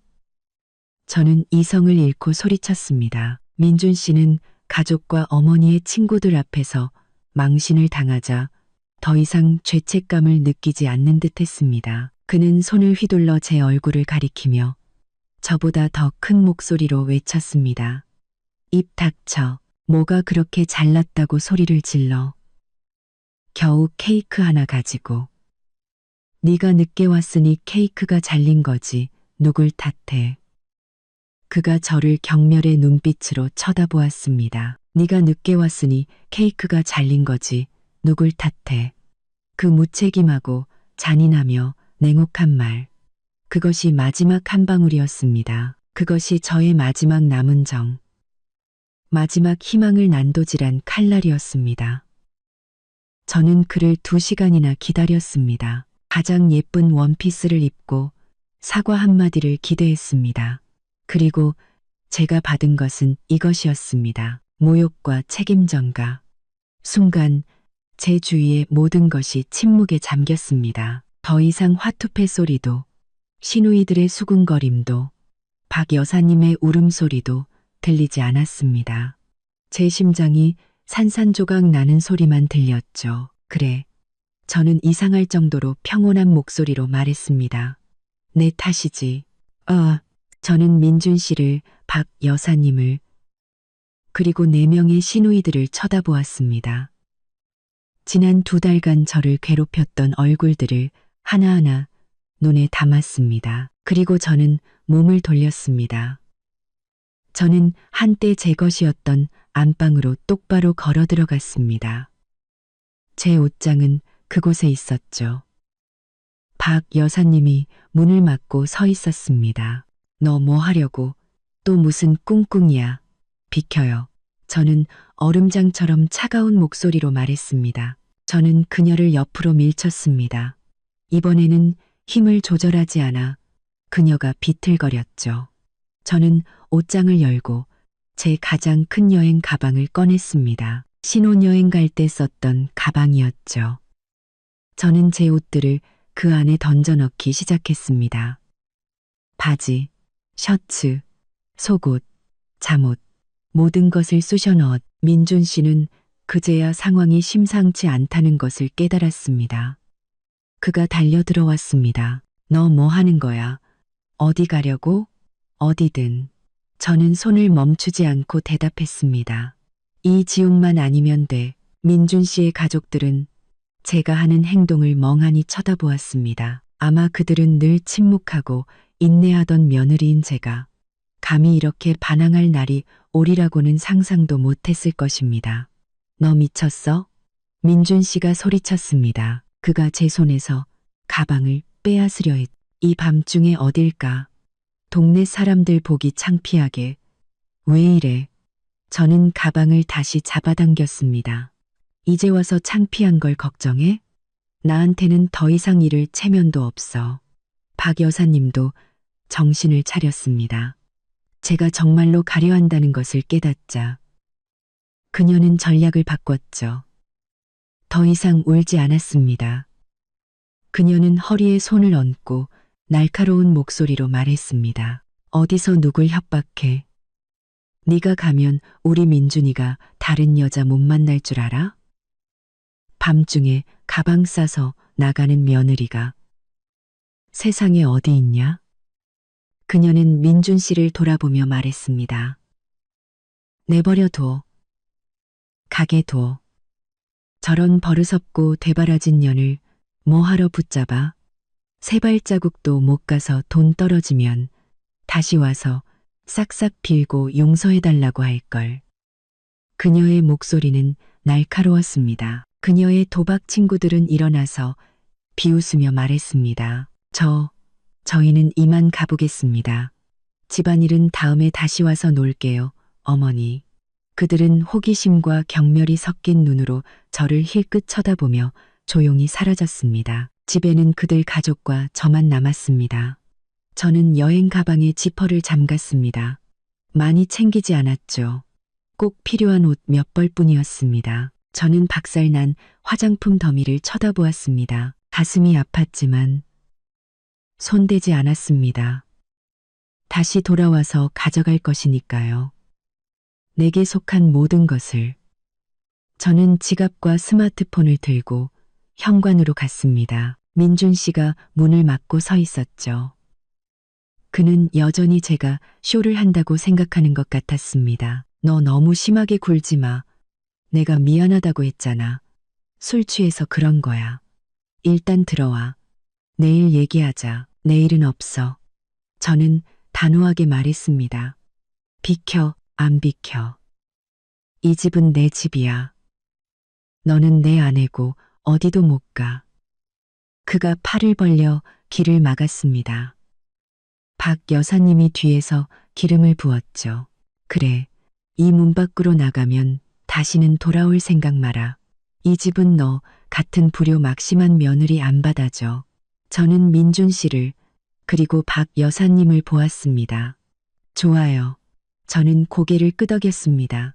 다시는 안 돌아올게요. 똑똑히 들었어요? 우리 이혼해요. 이혼이라는 두 글자가 튀어나왔을 때 민준 씨뿐만 아니라 저 자신도 놀랐습니다. 하지만 일단 뵙고 나니 이상하게 마음이 가벼워졌습니다. 그래, 이혼. 그것이 유일한 길이었다. 민준 씨는 충격을 받은 듯 제 말을 믿을 수 없다는 표정이었습니다. 너, 뭐라고? 이혼하자고. 저는 더 이상 말을 섞지 않고 온 힘을 다해 민준 씨를 옆으로 밀쳤습니다. 술에 취한 그는 비틀거리며 제대로 서 있지도 못했죠. 저는 문을 활짝 열었습니다. 등 뒤에서 박 여사님의 목소리가 여전히 맴돌았습니다. 가게도 꺼져. 꼴도 보기 싫으니까 꺼져버려. 애도 못 낳는 주제에 버릇까지 없는 년. 내가 두 눈 뜨고 똑똑히 볼 거다. 네가 어디 가서 뭘 하는지 언젠가 무릎 꿇고 빌면서 용서해달라고 돌아올 날이 있을 테니. 저는 아파트를 빠져나와 계단으로 뛰어내려갔습니다. 엘리베이터를 기다릴 수 없었으니까요. 그제야 눈물이 터져 나왔습니다. 하지만 이것은 나약함의 눈물이 아니었습니다. 해방의 눈물이었죠. 저는 그 지옥에서 빠져나왔습니다. 그날 밤 저는 값싼 모텔방을 잡았습니다. 깨끗하고 냄새 좋지 않은 침대에 혼자 누웠습니다. 2달 만에 처음으로 저는 고요 속에서 잠을 잘 수 있었습니다. 저는 많이 울었습니다. 제 어리석음에, 죽어버린 결혼 생활에, 그리고 새로운 시작에 대해 울었습니다.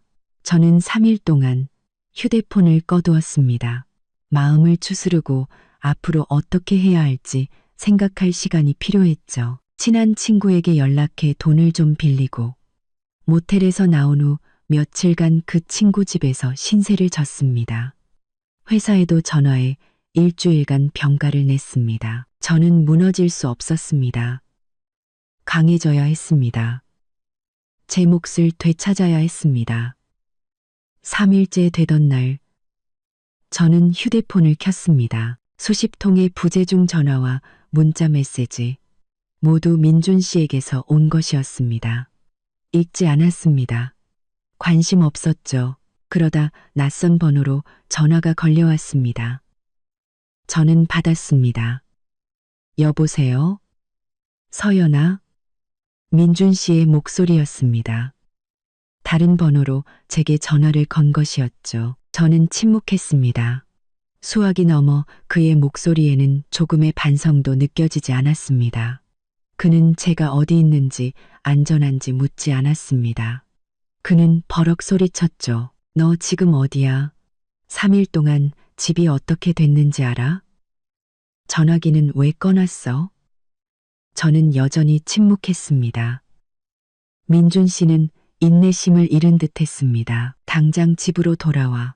저는 비웃었습니다. 집으로? 어느 집이요? 거긴 내 집 아닌데요. 그딴 식으로 말하지 마. 민준 씨가 소리쳤습니다. 당장 돌아와. 집이 돼지우리처럼 더러운 거 알아? 엄마랑 동생들은 밥도 할 줄 몰라. 빨래는 산더미처럼 쌓였고 설거지 그릇에는 곰팡이가 피었어. 그는 잠시 말을 멈추더니 제가 평생 잊지 못할 한마디를 덧붙였습니다. 네가 뭘 때문에 화났는지 난 관심 없어. 너는 아내고 책임이 있어. 당장 돌아와서 청소하고 밥 차려.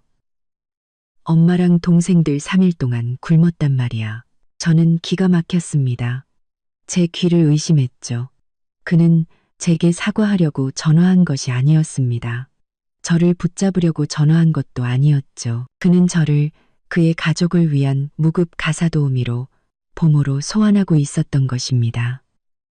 그들 눈에 저는 아내도 며느리도 아니었습니다. 저는 요리하고 청소하고 가장 중요하게는 제 돈을 써가며 그들을 봉양하는 도구였습니다. 제가 사라지자 ATM, 기계와 무료 가정부가 사라진 것입니다. 그리고 그제야 그들은 당황하기 시작한 거죠. 민준 씨, 저는 깊게 숨을 들이쉬고 무서울 정도로 차분한 목소리로 말했습니다. 똑똑히 들어요. 첫째, 나 안 돌아가요. 절대로. 이스로꼬, 이스로던. 둘째, 변호사 선임했어요. 이혼 서류 곧 그쪽으로 갈 테니 도장 찍을 준비나 해요. 셋째, 저는 이를 악물었습니다. 도장 찍을 준비나 해요. 둘째, 변호사 선임했어요. 변호사 선임했어요. 변호사 선임했어요. 당신이랑 당신 가족, 이제 알아서들 해요. 알아서 밥해 먹고, 알아서 빨래하고, 당신들이 어지른 그 난장판, 알아서 돈 내고 치우라고요. 제가 전화를 끊으려 하자 민준 씨가 소리쳤습니다. 네가 감히 이혼을 해. 이혼이 쉬울 줄 알아. 재산은 어떡할 건데. 이 집이랑 살림들. 저는 크게 웃었습니다. 재산? 당신이 감히 재산 얘기를 해? 바로 그때 다른 전화가 걸려왔습니다. 제가 저장해두긴 했지만 자주 연락하지는 않는 번호. 민준 씨의 사촌 형인 철민 오빠였습니다. 그의 가족 중 유일하게 제가 호감을 가졌던 사람이었죠. 그는 다른 도시에 살았고 꽤 사리분별이 있는 사람처럼 보였습니다. 민준 씨, 나 전화 왔어. 할 말 많을 텐데 우리 변호사 기다려. 저는 그가 더 말할 기회를 주지 않고 전화를 끊었습니다. 그리고 철민 오빠의 전화를 받았습니다. 이 전화가 뭔가 더 끔찍한 사실을 가져올 것 같다는 예감이 들었습니다. 여보세요, 철민 오빠. 서연아, 다행이다. 전화 받았네. 민준이한테는 전화가 안 되더라. 혹시 고모님네 식구들 전부 너희 집에 있는 거 맞니? 네, 맞아요. 무슨 일 있으세요? 아이고, 세상에. 내가 방금 고향에 전화해봤거든. 철민 오빠의 목소리는 다급했습니다. 고모님 댁에 홍수가 났다고 해서 걱정돼서 이장님한테 전화해서 상황을 여쭤봤어. 근데 이장님이 뭐라고 하셨는지 알아? 제 심장이 미친 듯이 뛰기 시작했습니다. 이장님 말이 홍수가 나긴 했는데, 근데 그거 2달 전에 다 끝났대. 물 차오르고 3일 만에 싹 다 빠졌다고. 시골에 아무 집도 피해본 곳 없고 그냥 마당에 물 좀 찼던 게 전부래. 휴대폰이 제 손에서 떨어져 친구 집 바닥에 탁 소리를 내며 부딪혔습니다. 하지만 저는 그 소리를 듣지 못했습니다. 귀가 멍멍해지고 주변의 모든 소리가 사라졌습니다. 제 머릿속에는 철민 오빠의 목소리만 맴돌았습니다. 그 소리는 대꼬 소리 때, 그 소리 때, 대꼬꼬, 그 소리 때 2달 전에 다 끝났대. 아무 집도 피해본 곳 없어. 그냥 마당에 물 좀 찼던 게 전부래. 저는 그 자리에 얼어붙었습니다. 제 얼굴이 하얗게 질리는 것을 본 친구가 놀라 달려와 저를 부축했습니다. 서연아, 너 왜 그래? 무슨 일이야? 저는 대답할 수 없었습니다. 온몸이 부들부들 떨렸습니다. 추워서도 무서워서도 아니었습니다. 분노 때문이었습니다. 너무나 오랫동안 잠자고 있던 화산이 마침내 폭발하여 모든 것을 불태워버릴 듯한 극한의 분노, 거짓말, 모든 것이 연극이었습니다. 제 남편과 그의 가족들이 완벽하게 짜놓은 연극, 홍수, 남루한 옷차림, 박 여사님의 눈물, 내 시누이들의 한탄, 모든 것이 거짓이었습니다. 그들은 피난을 온 것이 아니었습니다. 침략을 온 것이었죠. 그들은 피난을 온 것이었죠. 그들은 이 도시에 기생하며 저의 피와 땀, 그리고 제가 모은 돈으로 호의호식하겠다는 단 하나의 목표를 가지고 올라온 것이었습니다. 저는 웃었습니다. 울음보다 더 소름 끼치는 웃음소리였죠. 제 어리석음에 웃었습니다. 평범한 회사원, 배울 만큼 배운 제가 어떻게 시골의 한 가족에게 이렇게 완벽하게 속아 넘어갈 수 있었을까요? 저는 그들을 믿었고, 동정했고, 허리가 휘도록 그들을 모셨고, 제 적금을 전부 깨서 그들의 재난을 돕고자 했습니다. 결국 저는 그들이 코를 꿰어 끌고 다니는 소에 불과했던 것입니다. 그들은 기생충일 뿐만 아니라 사기꾼 무리였습니다. 철민 오빠. 저는 휴대폰을 주워들고 목소리가 떨리지 않도록 애썼습니다. 고마워요. 이제 제가 뭘 해야 할지 알겠어요. 저는 전화를 끊었습니다. 저는 3일 전에 서연이가 아니었습니다. 더 이상 묵묵히 참고 견디는 아내가 아니었습니다. 2달간의 지옥과 가낭 2세기의 사기극은 과거의 저를 완전히 죽여버렸습니다. 지금의 저는 오직 복수심과 정의를 되찾겠다는 결심만이 남았습니다. 너 괜찮아, 서연아? 친구가 걱정스럽게 물었습니다. 저는 친구를 보며 차가운 미소를 지었습니다. 괜찮아. 나 곧 자유로워질 거야. 휴대폰 좀 빌려줘. 전화 몇 통 해야겠어. 첫 번째 전화는 제 변호사에게였습니다. 건공정공. 저는 그녀에게 민준 씨의 월급 거짓말과 빚부터 그의 가족 전체가 홍수를 빌미로 저를 속인 사실까지 모든 것을 털어놓았습니다. 수화기 넘어 변호사님의 목소리에서도 분노가 느껴졌습니다. 서연 씨, 걱정 마세요. 이 증거만으로도 충분해요. 그들은 사기 및 재산 편취죄에 해당할 수 있습니다. 이제 어떻게 하고 싶으세요? 제게 속했던 모든 것을 되찾고 싶어요. 저는 이를 갈았습니다. 그들을 빈털터리로 만들고 최대한 빨리 이혼하고 싶어요. 알겠습니다. 하지만 그 전에 그 아파트로 다시 돌아가야 해요. 서연 씨가 구매한 가구나 가전제품의 영수증이나 구매 증빙 자료를 모두 챙겨야 합니다. 혹시 보관하고 계신가요? 네, 파일 하나에 전부 모아뒀어요. 저는 모든 영수증을 보관하는 습관이 있었습니다. 좋아요. 그럼 계획은 이렇습니다. 2번째 전화. 저는 포장이사 업체에 전화를 걸었습니다. 여보세요. 이사 서비스를 예약하고 싶은데요. 최대한 빨리요. 내일 아침 바로 가능한가요? 비용은 2배로 드릴게요. 내일 아침 저는 그 아파트로 돌아갈 것입니다. 실패한 아내의 모습이 아니라 자신의 모든 재산을 회수하러 온 채권자의 모습으로. 이 연극은 이제 막을 내릴 때가 되었습니다. 그리고 그 결말은 제가 쓸 것입니다. 다음 날 아침 정확히 8시 저는 아파트 문 앞에 섰습니다. 하지만 이번에는 혼자가 아니었죠. 제 옆에는 이사업체에서 온 건장한 남자 4명과 제 변호사인 한 변호사님이 함께였습니다. 저는 깊게 숨을 들이쉬고 열쇠를 꽂았습니다. 집안은 제가 상상했던 그대로 엉망진창이었습니다. 제가 떠난 지 3일 만에 집은 완벽한 쓰레기장이 되어 있었죠. 곰팡이 핀 음식물 쓰레기 냄새, 퀴퀴한 빨래 냄새, 담배 냄새가 뒤섞여 역겨운 공기를 만들어내고 있었습니다. 곰팡이 핀 음식물, 쓰레기 냄새. 곰팡이 핀 음식물, 쓰레기 냄새. 박 여사님과 4명의 시누이들은 아직 자고 있었습니다.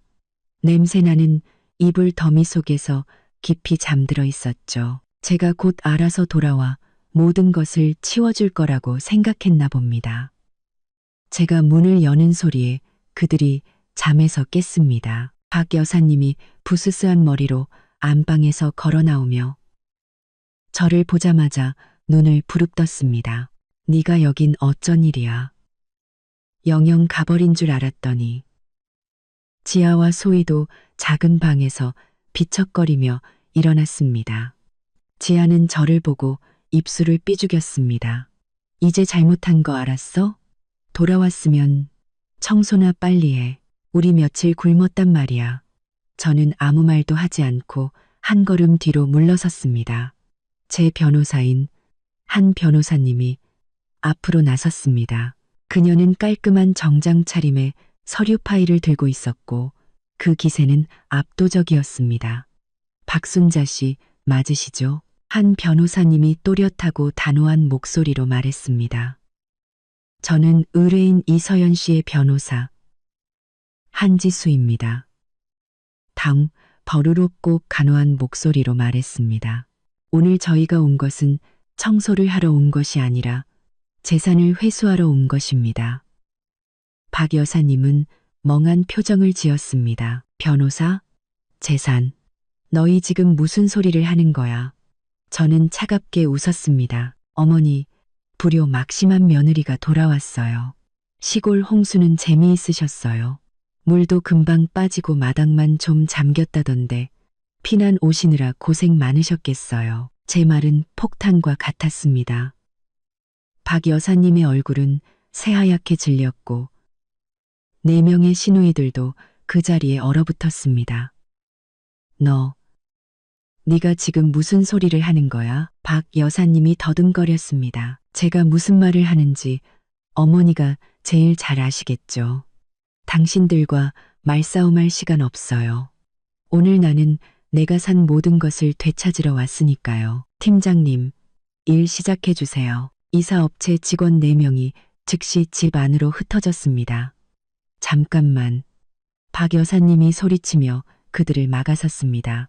너희 뭐 하는 짓이야? 이 집은 내 아들 집이고 이 물건들도 다 내 아들 거라고.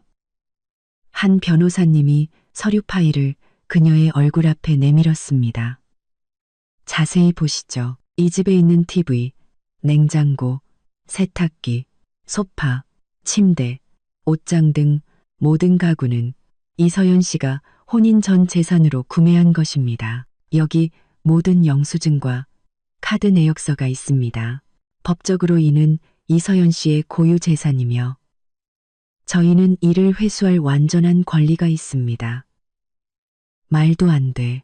박 여사님이 소리쳤지만 이사업체 직원들은 신경 쓰지 않았습니다. 그들은 전문가였죠.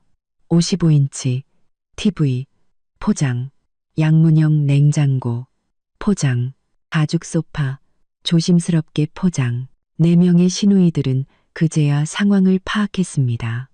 그들은 달려나와 물건을 붙잡으려 애썼습니다. 안 돼요. 이거 내 컴퓨터란 말이야. 미나가 제 노트북에 손을 대는 직원을 보고 소리쳤습니다. 그거 새언니가 나 사준 거잖아. 제가 상기시켰습니다. 영수증 아직 여기 있어. 내 화장품. 지아는 제가 박살 난 화장품까지 전부 상자에 쓸어 담는 것을 보고 소리쳤습니다. 내 거야. 저는 짧게 대답했습니다. 아파트는 진짜 전쟁터가 되었습니다. 박 여사님은 바닥에 주저앉아 울고불고 욕을 하며 난리를 쳤습니다. 아이고, 며느리가 집에 와서 물건 훔쳐간다. 시어머니 팬다. 동네 사람들 와서 좀 봐요. 한 변호사님은 태연하게 녹음기를 켰습니다. 계속 욕하세요. 법정에서 무고죄 증거로 잘 쓰겠습니다. 박 여사님은 입을 다물었습니다. 민준 씨는 집에 없었습니다. 아마 제가 감히 아무것도 못할 거라고 생각했겠죠. 단 2시간 만에 18평짜리 아파트는 텅 비어버렸습니다. 정말 아무것도 남지 않았죠. 그들은 박 여사님이 자던 침대, 제가 산 그릇 세트, 제가 직접 단 커튼까지 모두 가져갔습니다. 저는 그들에게 제가 처음 이 집을 임대했을 때처럼 텅 빈 공간만을 남겨주었습니다. 저는 텅 빈 거실 한가운데 넋을 잃고 앉아있는 박 여사님 앞으로 걸어갔습니다. 그리고 그녀 앞에 두 가지를 내려놓았죠. 하나는 제가 이미 납부한 이번 달 월세 고지서와 엄청난 금액이 찍힌 전기 및 수도 요금 고지서였습니다. 다른 하나는 제 서명이 이미 되어 있는 이혼 소송 서류였습니다. 아드님더러 여기에 도장 찍으라고 전해주세요. 저는 차분한 목소리로 말했습니다. 모든 가구는 중고로 처분할 생각이에요. 그 돈은 지난 2달간 제가 당신 가족의 보모 노릇을 한 대가라고 생각하죠. 이제 우리는 서로 빚진 것 없습니다. 저는 몸을 돌려 걸어 나갔습니다. 4명의 시누이들은 벽에 웅크리고 서서 저를 마치 괴물처럼 쳐다보았습니다. 등 뒤에서 박 여사님의 마지막 외침이 들려왔습니다. 너 후회하게 될 거야. 우리 민준이가 너 고소할 거라고. 너 절대로 편하게 못 살 줄 알아. 저는 돌아보지 않았습니다. 그 문 밖으로 나와 바깥의 공기를 깊게 들이마셨습니다. 자유. 마침내 저는 자유로워졌습니다. 저는 평화를 찾을 줄 알았지만 착각이었습니다. 이틀 후 민준 씨가 제 회사까지 찾아왔습니다. 그는 전화도 없이 마치 살인자처럼 험악한 얼굴로 경비실을 뚫고 들어왔습니다. 그때 저는 부장님과 회의 중이었죠. 이서연, 너 당장 나와. 그가 회의실 문을 쾅쾅 두드리며 소리쳤고 동료들은 경악의 눈빛으로 저를 쳐다보았습니다. 부장님이 미간을 찌푸렸습니다. 이대리, 무슨 일이야? 저는 분노로 얼굴이 창백해졌지만 평정심을 유지하려 애썼습니다. 죄송합니다. 부장님, 전 남편입니다. 제가 바로 해결하고 오겠습니다. 제가 밖으로 나가자 민준 씨는 즉시 제 손목을 거칠게 붙잡았습니다. 너 이게 무슨 짓이야? 미쳤어? 살림 다 어디로 빼돌렸어? 너 우리 엄마랑 동생들 어떻게 살라고 이래? 저는 그의 손을 뿌리쳤습니다. 이거나 여긴 회사야. 당신이 와서 난동 부릴 곳이 아니라고. 상관없어. 그가 소리쳤습니다. 당장 살림 다 원래대로 돌려놔. 그리고 감히 이혼? 내가 도장 찍을 것 같아? 똑똑히 들어. 너는 내 아내고 재산은 공동명의야. 이혼하면 전부 반으로 나눠야 한다고. 넌 한 푼도 못 건지는 건 물론이고 나한테 위자료까지 줘야 할걸. 나눠? 뭘 나눠? 저는 비웃었습니다. 당신 월급 250만 원을 나눠? 아니면 당신이 매달 빚내서 엄마한테 보내던 그 빚더미를 나눠? 당신이 제가 빚 이야기를 꺼내자 민준 씨의 얼굴색이 변했습니다. 너 헛소리 하지 마. 헛소리 할 시간 없어요. 제가 말했습니다. 이미 말했잖아요. 제 변호사가 당신이랑 얘기할 거라고. 무슨 변호사? 난 몰라. 민준 씨가 다시 제게 달려들어 저를 잡으려 했습니다. 멈추시죠. 단호한 목소리가 울려 퍼졌습니다. 한 변호사님이 어느새 거기 서 있었습니다. 아마 제가 회의실을 나오면서 그녀에게 전화를 했던 모양입니다. 김민준 씨, 맞으시죠? 한 변호사님이 저를 막아서며 말했습니다. 말로 합시다. 손부터 쓰지 말고요. 방금 재산 얘기를 하셨죠? 좋습니다. 재산 얘기해보죠. 한 변호사님이 서류 가방을 열고 종이 뭉치를 꺼냈습니다. 재산이 공동명의라고 하셨죠? 맞습니다. 하지만 그건 혼인 후에 형성된 재산에 한해서입니다. 이 집의 모든 가구와 가전제품은 이서연 씨가 혼인 전 모아둔 돈으로 구매했습니다. 그건 혼인 구매했습니다. 여기 영수증과 증빙 자료가 있습니다. 이것은 고유 재산입니다. 나도 돈 보탰어. 민준 씨가 우겼습니다. 얼마나 보태셨죠? 한 변호사님이 다른 페이지를 넘겼습니다.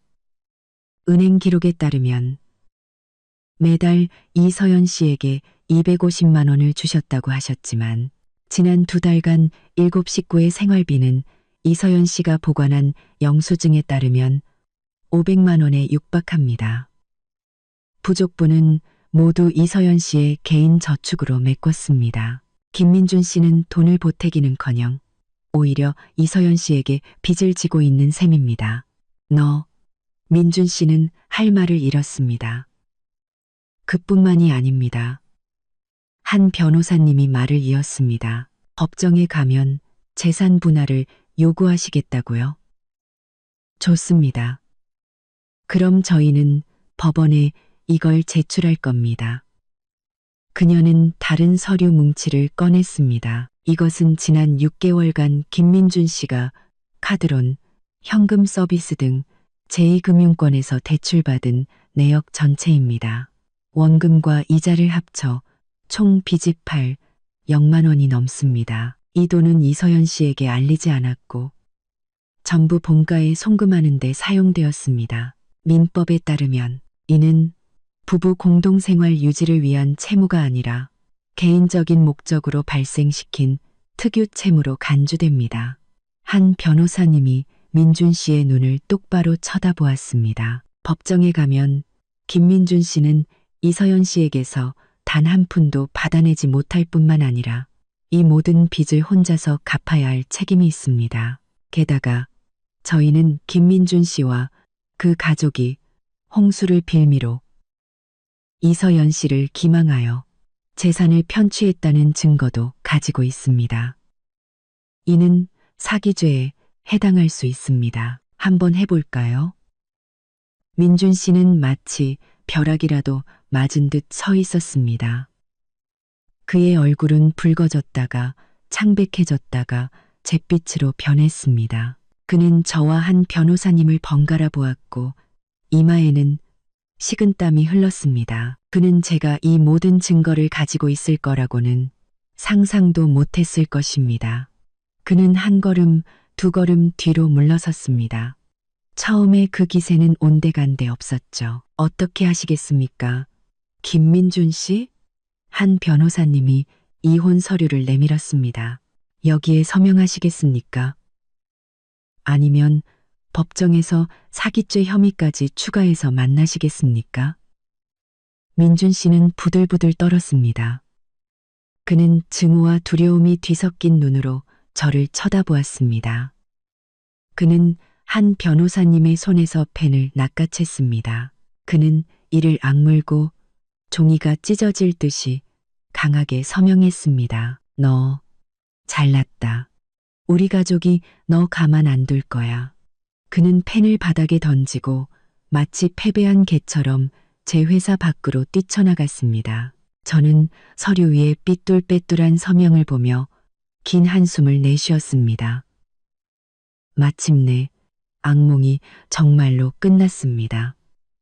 이혼 후 3개월 저는 다시 태어난 것 같았습니다. 일에만 몰두했고 제가 맡았던 프로젝트는 큰 성공을 거두었습니다. 부장님께 좋은 평가를 받아 월급이 1.5배 인상된 팀장으로 승진했습니다. 저는 중고 가구를 판 돈과 새 월급으로 조용하고 안전한 동네에 작은 오피스텔을 얻었습니다. 제 취향에 맞는 아기자기한 소품들로 다시 집을 꾸몄죠. 요가를 배우고 새로운 요리를 배우기 시작했습니다. 혼자만의 자유로운 삶은 정말 최고였습니다. 성자만의 자유로운 삶은 정말 최고였습니다. 민준 씨와 그의 가족에 대한 소식은 듣지 못했습니다. 그러던 어느 날 철민 오빠에게서 전화가 왔습니다. 서연아, 방해했다면 미안해. 그냥 고맙다는 말을 하고 싶어서. 제가 뭐려? 오빠. 저는 의아했습니다. 고모님네 식구들 고소하지 않아줘서 고맙다. 철민 오빠의 목소리는 슬펐습니다.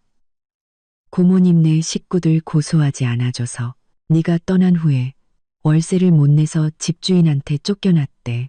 집을 너무 더럽게 써서 마룻바닥까지 망가뜨리는 바람에 보상금까지 물어줘야 했는데 돈이 어디 있겠어. 그럼 지금은 어떻게 지내요? 민준이 말이야. 오빠가 한숨을 쉬었습니다. 내 회사에서 난동 부린 것 때문에 회사에서 잘리고 빚 문제까지 터져서 지금은 지방공단 기숙사에 숨어 지낸대. 엄마랑 동생들은 받아주지도 못하고 고모님이랑 4명의 딸들은 서울에서 버티지 못하고 결국 초라하게 고향으로 돌아갔어.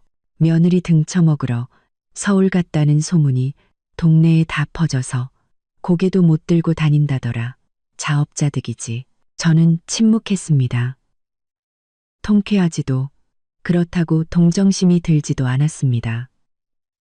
그것은 그들의 탐욕과 거짓말에 대한 대가였습니다. 반년 후 대학 동창회에서 저는 선우 오빠를 다시 만났습니다.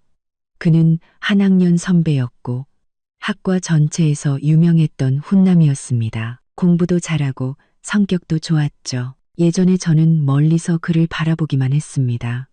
그는 이제 IT 회사의 대표가 되어 있었고 여전히 멋지고 어른스러웠으며 저를 보는 눈빛은 예전처럼 따뜻했습니다.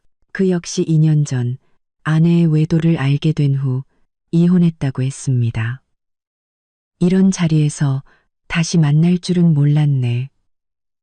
선우 오빠가 웃으며 제게 오렌지 주스를 건넸습니다. 서연이 너 많이 달라졌다. 훨씬 강해지고 예뻐졌어.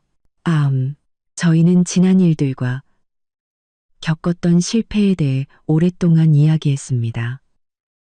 그리고 우리 사이의 공통점이 너무나 많다는 것을 깨달았죠. 둘 다 결혼에 실패한 경험이 있었고, 둘 다 존중을 바탕으로 한 진실한 사랑을 갈망하고 있었습니다. 선우 오빠는 천천히, 하지만 꾸준히 제게 다가왔습니다. 그는 둘만의 세상을 약속하지 않았습니다. 대신 이렇게 말했죠. 내 세상에 나와 함께 들어와서 같이 만들어가지 않을래? 나한테 집도 있고 차도 있지만 가장 중요한 건 너에 대한 절대적인 존중이야. 그는 말보다 행동으로 보여주었습니다. 저를 그의 집에 인사시켰죠. 그의 부모님은 은퇴한 교사로 온화하고 현명한 분들이셨습니다. 그분들은 제게 말씀하셨습니다. 우리는 너희가 행복하기만 하면 된단다. 부모님은 은퇴한 교사로 과거는 과거일 뿐이니 뒤에 남겨두렴. 제가 그 지옥 같은 아파트에서 나온 지 1년 후 저는 2번째 웨딩드레스를 입었습니다. 가족과 가장 친한 친구들만 모인 작고 따뜻한 결혼식이었습니다. 저희는 함께 더 넓은 새 집을 샀습니다. 제가 꽃을 심을 수 있는 작은 정원도 있었죠.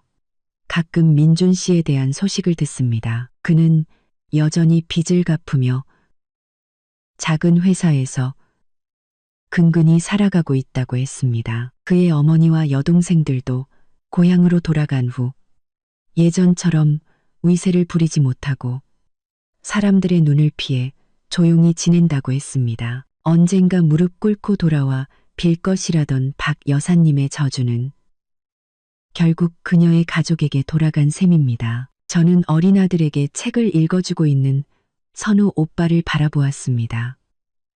그가 고개를 들어 저를 보며 미소 지었습니다.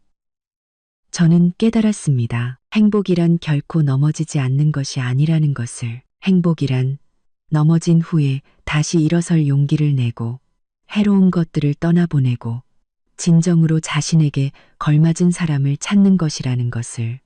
산대로 가시네 다시로 가도록 가시네게 저는 마침내 행복을 찾았습니다. 끝까지 이야기를 들어주셔서 진심으로 감사합니다. 다음 영상에서 다시 뵙겠습니다.